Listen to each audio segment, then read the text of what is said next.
I thought the end of The Woman in the Yard was offensive.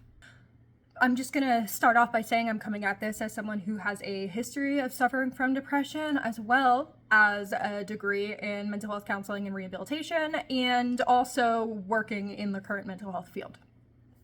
So the reason why I found the ending of this movie offensive is because this movie is left open to interpretation.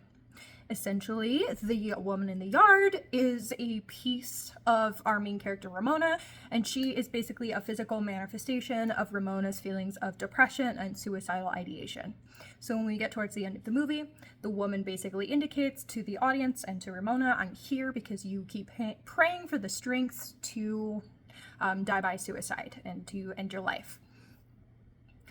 This movie, when you're having a movie about suicidal ideations, in this context, I think it's really important to end the film on a hopeful message.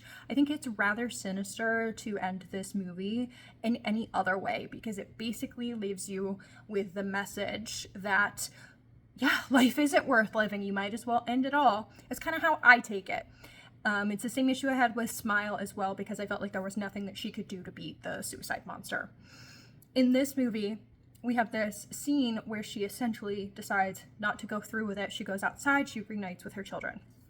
And I would love if that's how they ended it, because I think that is a hopeful message to people who are out there who are experiencing depression and suicidal ideation.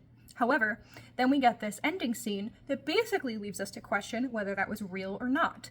AKA, did mom end her life? Because it's left open to interpretation, I think it is very dark because, like I said, it's then leaving us to think, oh, life wasn't worth living and she didn't beat the depression suicide monster. I just don't like a movie that's like hint, hint, nudge, nudge, depressed and suicidal people should probably die. I realize that might be a really cynical take on the film, but unfortunately that is just how I always feel when a movie kind of goofs its mental health narrative.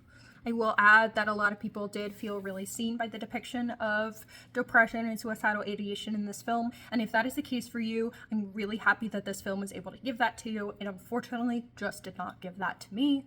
I thought that The Babadook, for example, is probably one of the peak representations of depression in film. And to leave this on a positive note, I did want to share that if you are struggling with depression and suicidal ideations, you can use the National Suicide Hotline. You can either text or call the number at 988.